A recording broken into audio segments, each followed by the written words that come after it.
Did you know that some of the most breathtaking structures on Earth are also places of worship? From the historic heart of Europe to the vibrant landscapes of the Americas, these monumental masterpieces embody the intersection of faith, culture, and artistic genius. Join us as we continue to explore the most impressive cathedrals in the world.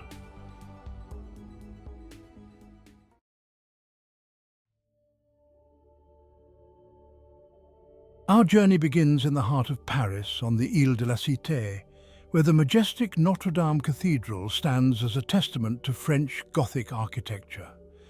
The construction of Notre Dame de Paris took over 180 years to complete, with the main work done between 1163 and 1345.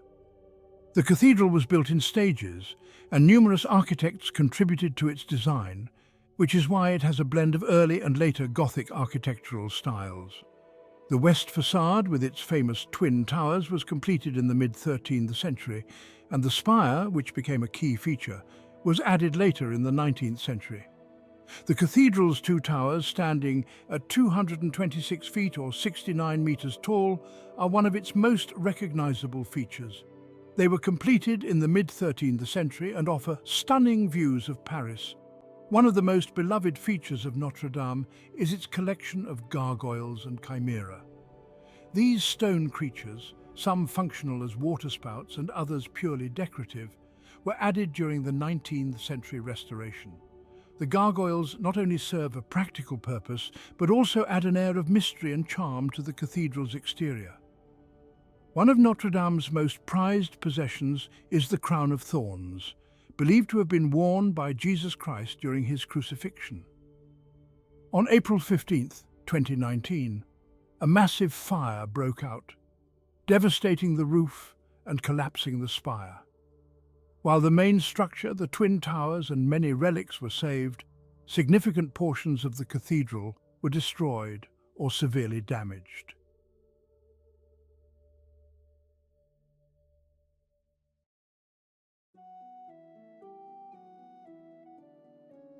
The Burgos Cathedral, officially known as the Cathedral of St. Mary of Burgos, is one of the most remarkable and historically significant cathedrals in Spain. The construction of the cathedral begins in 1221 and was completed in 1567, although work on various chapels, towers, and decorative features continued long after that. Burgos Cathedral is a prime example of high Gothic architecture, known for its verticality, elaborate decoration, and use of light. Its design was heavily influenced by French Gothic cathedrals, but with distinct Spanish characteristics. The cathedral's soaring spires, pointed arches, ribbed vaults, and large stained glass windows give it a sense of grandeur and lightness. The twin spires, which crown the west facade, are among the most striking features of the cathedral. Rising to 275 feet or 84 meters, these spires are adorned with openwork stone, giving them a delicate, lace-like appearance. They are a signature element of Burgos Cathedral and were completed in the 15th century. The Escalera Dorada, or Golden Staircase, is a Renaissance addition to the cathedral, designed in 1519.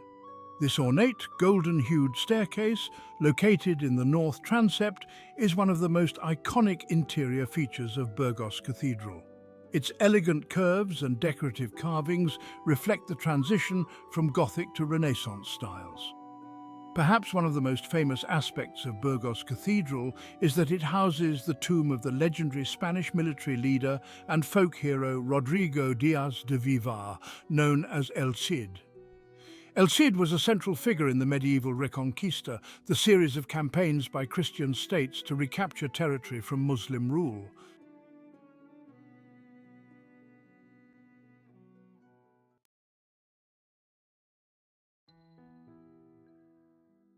Here, in the heart of northeast England, the River Wear carves its way through a landscape steeped in history, and rising majestically from a wooded peninsula overlooking this ancient river stands Durham Cathedral. Built in the late 11th and early 12th centuries, Durham Cathedral is celebrated as one of the greatest examples of Norman architecture, characterized by its massive fortress-like design. The cathedral was revolutionary in its use of the ribbed vault, a crucial architectural innovation that allowed the builders to construct higher and wider ceilings. The central tower of Durham Cathedral, standing at 216 feet or 66 meters tall, is a defining feature of the building's skyline. Visitors can climb the 325 steps to the top of the tower for breathtaking views of the surrounding city and countryside. One of the most striking features of the cathedral's east end is the large rose window, which was added in the 14th century. This Gothic addition contrasts with the otherwise Norman style of the building and fills the choir with colourful light. The iconic central nave of the cathedral is lined with alternating circular and octagonal pillars that support the impressive ribbed vault. Durham Cathedral's cloisters, located on the southern side of the cathedral, were constructed in the late 12th century. These enclosed walkways served as a central part of the monastic complex and are notable for their beautiful stone vaulting. The cloisters were famously used as a filming location for several scenes in the Harry Potter films, adding a touch of cinematic magic to the site.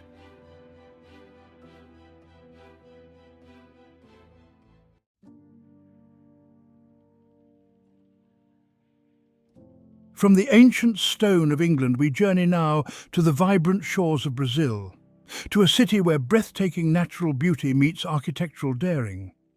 Rio de Janeiro, a city celebrated for its iconic beaches, its infectious energy, and a landmark that stands as a testament to modern design, the Rio de Janeiro Cathedral. The cathedral was built between 1964 and 1979.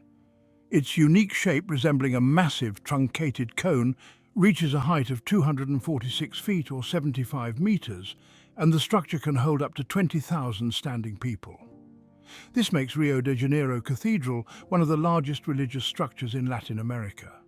The most striking feature of Rio de Janeiro Cathedral is its towering conical shape, which is both symbolic and functional. The design was influenced by the pyramids of ancient Mesoamerica, particularly the structures of the Maya civilization, representing a connection to both the earth and the divine.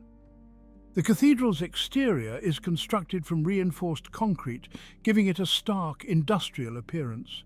Its conical structure has a diameter of 348 feet or 106 meters at the base, tapering upward to a small circular opening at the top known as the oculus.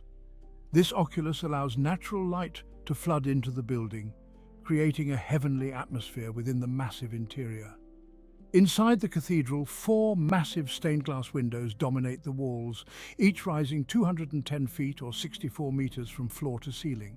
These windows, designed in vibrant blues, greens, yellows and reds, depict various religious themes and symbols. They represent the 4 marks of the Church: 1, holy, Catholic and apostolic, and they cast an ethereal light over the cathedral's interior, creating a breathtaking spiritual experience. Rio de Janeiro Cathedral is an architectural and spiritual landmark that stands out for its bold modernism, immense scale, and deep religious significance.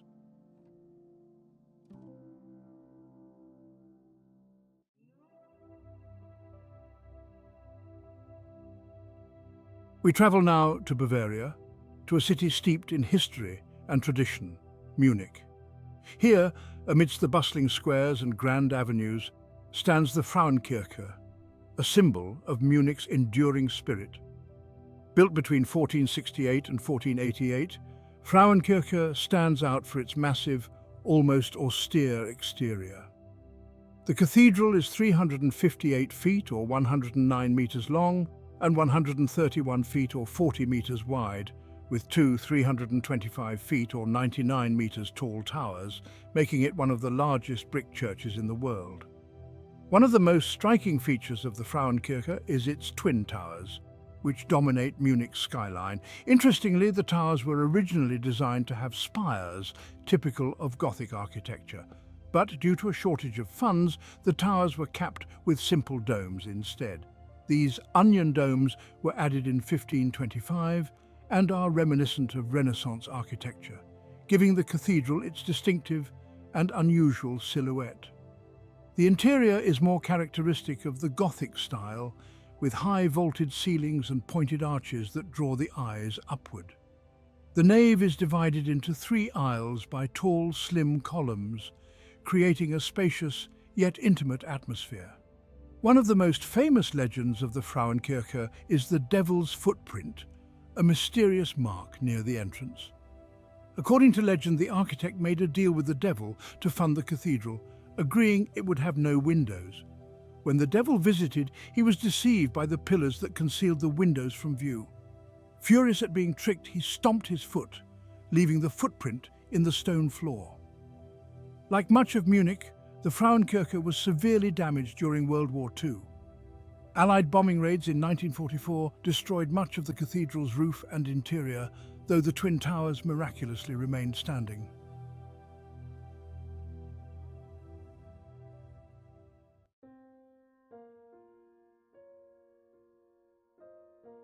Here, rising from the flat expanse of the Cambridgeshire fens, stands Ely Cathedral. Construction of the current cathedral began in 1083. The building was initially designed in the Romanesque style, characterized by massive walls, rounded arches, and thick columns. Its location on an island in the fenlands, surrounded by water and marshes, made it both a strategic stronghold and a sacred site. In 1109, the monastery church officially became a cathedral when the Diocese of Ely was created. It was now not only a monastic centre, but also the seat of a bishop, and the cathedral began to grow in importance and size. One of the Ely's most remarkable features is its octagon tower, which was added in the early 14th century. This magnificent tower is an 8-sided lantern made of wood and stone that soars 75 feet or 23 meters above the roof of the cathedral, with intricate fan-vaulted ceilings and windows that allow light to flood into the building. The nave of Ely Cathedral is one of the longest in England, stretching 250 feet or 76 meters and lined with massive Norman pillars. The high vaulted ceilings and pointed arches are typical of Gothic cathedrals, but the overall effect is Romanesque, reflecting the building's Norman origins. Housed within Ely Cathedral is the Stained Glass Museum, one of the only museums of its kind in the UK. It showcases an impressive collection of stained glass windows from medieval to modern times, offering insight into the artistry and craftsmanship involved in this intricate form of decoration. Known as the Ship of the Fens, due to its prominent silhouette rising above the flat fenland landscape, the cathedral has stood for over 900 years as a beacon of faith and craftsmanship.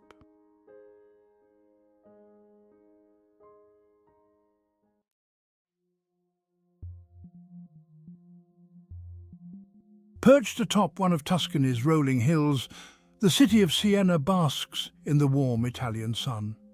And there at the city's heart stands the Duomo di Siena, a vision in white, green and red marble, a testament to the artistic brilliance of the Italian Gothic style. The construction of the current cathedral began around 1226 and took decades, with work continuing well into the 14th century. The facade of Siena Cathedral is a masterpiece of Gothic design. It is adorned with numerous sculptures, both biblical figures and allegorical representations, as well as intricate patterns and geometric designs. The lower part of the facade features Romanesque elements, while the upper part includes Gothic spires and rose windows. The use of gilding and mosaic work adds a further layer of grandeur to the facade. The interior of the cathedral is just as spectacular as its exterior. The black and white striped marble columns, a reference to Siena's civic coat of arms, give the space a striking visual rhythm. The ceiling of the nave is painted with golden stars set against a deep blue background, creating a celestial effect. One of the highlights of the interior is the pavimento, the cathedral's marble mosaic floor. This extraordinary work of art took over 200 years to complete, from the 14th to the 16th century, and features 56 intricate panels that depict scenes from the Old Testament, allegories, and historical subjects. The mosaics, made of marble inlay in various colours, are considered one of the greatest floor decorations in the world. One of the cathedral's greatest treasures is the pulpit, created by the renowned sculptor Nicola Pisano between 1265 and 1268.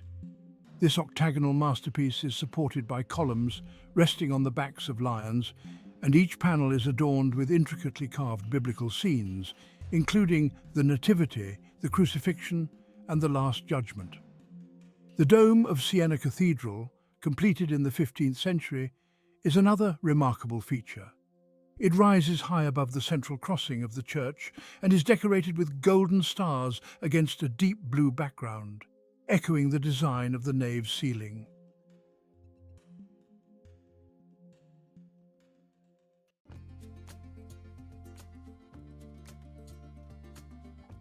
Legend has it that the city of Puebla, located in Mexico, was built by angels, and rising above its colonial streets, a testament to faith and architectural grandeur, stands the Puebla Cathedral. The construction of Puebla Cathedral began in 1575 during the Spanish colonial period under the reign of King Philip II of Spain. It was fully completed in 1690, becoming one of the largest and most impressive in Mexico. The cathedral is an excellent example of Baroque architecture, but it also incorporates elements of Renaissance and neoclassical styles. The facade, made of dark grey stone, contrasts with the ornate decoration typical of the Baroque era. The twin towers, completed in 1678, rise 240 feet or 73 meters high, making them the tallest cathedral towers in Mexico at the time of their construction. The interior of the cathedral is just as impressive as its exterior. The nave is vast, with a series of large, intricately carved altars lining the sides. The high vaulted ceilings and towering columns create a sense of grandeur, while the use of local materials such as onyx and marble gives the space a uniquely Mexican touch. One of the highlights of the interior is the Altar of the Kings, a magnificent Baroque masterpiece created by the sculptor Francisco Gudino. The altar is dedicated to the Virgin Mary and features gilded wood, detailed sculptures, and beautiful paintings. Puebla Cathedral's dome is another architectural highlight. The interior of the dome is adorned with religious frescoes, including representations of the four evangelists: Matthew, Mark, Luke, and John. The dome's design reflects a mix of Renaissance balance and Baroque drama, with light streaming in through the windows to illuminate the colourful artwork.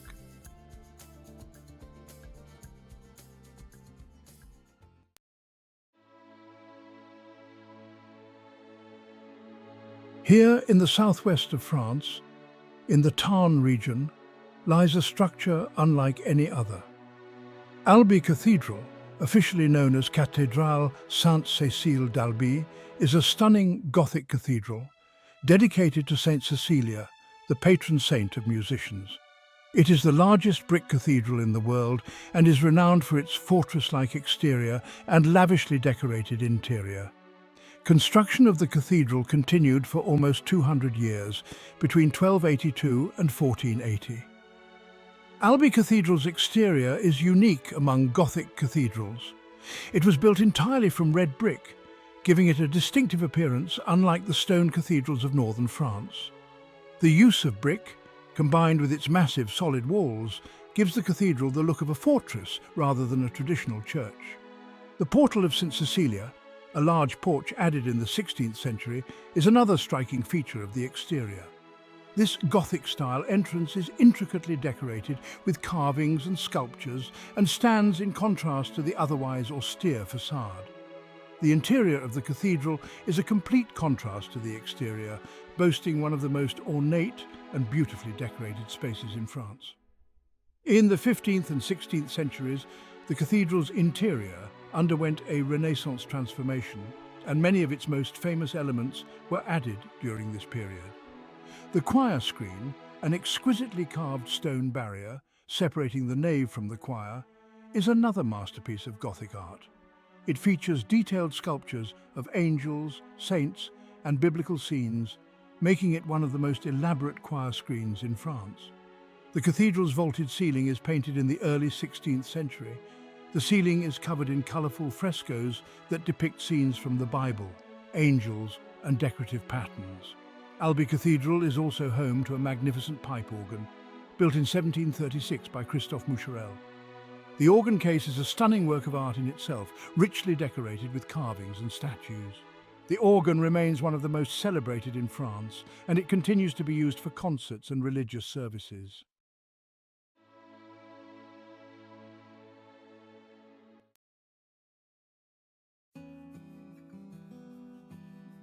Seville Cathedral, officially known as the Cathedral de Santa Maria de la Sede, is one of the most iconic landmarks of Seville, Spain, and the largest Gothic cathedral in the world. This monumental structure was built on the site of a former mosque and is a symbol of the wealth and power that Seville accumulated during Spain's Golden Age. The construction of Seville Cathedral began in 1401, with the ambitious aim of building the largest and most magnificent cathedral in the world. This grand vision materialized over the next century as construction continued until 1506, though some elements were added in later years. The design of the cathedral followed the Gothic architectural style, characterized by soaring vertical lines, intricate stonework, and vast interior spaces. Over the centuries, Seville Cathedral underwent various modifications, incorporating elements of the Renaissance, Baroque, and neoclassical styles. The Giralda, the cathedral's bell tower, stands at 341 feet or 104 meters tall and was for centuries the tallest tower in Spain. The tower's unique design combines Islamic and Christian architectural elements. The lower sections retain their original Almohad features, including horseshoe arches and geometric patterns, while the upper part was added in the Renaissance period, topped with a weather vane known as El Giraldillo, symbolizing faith. The interior of Seville Cathedral is nothing short of awe-inspiring. It is the largest cathedral in the world by volume, with a nave that reaches 138 feet or 42 meters in height. The retablo mayor, or main altarpiece, is one of the crowning glories of the cathedral. Considered one of the largest and most intricate altarpieces in the world, it was created by Flemish and Spanish artisans over the course of nearly 100 years. One of the most notable additions is the Christopher Columbus tomb, a grand monument located inside the cathedral. Although Columbus was originally buried in Valladolid, his remains were moved multiple times before being brought to Seville in 1898, where they now rest in the cathedral.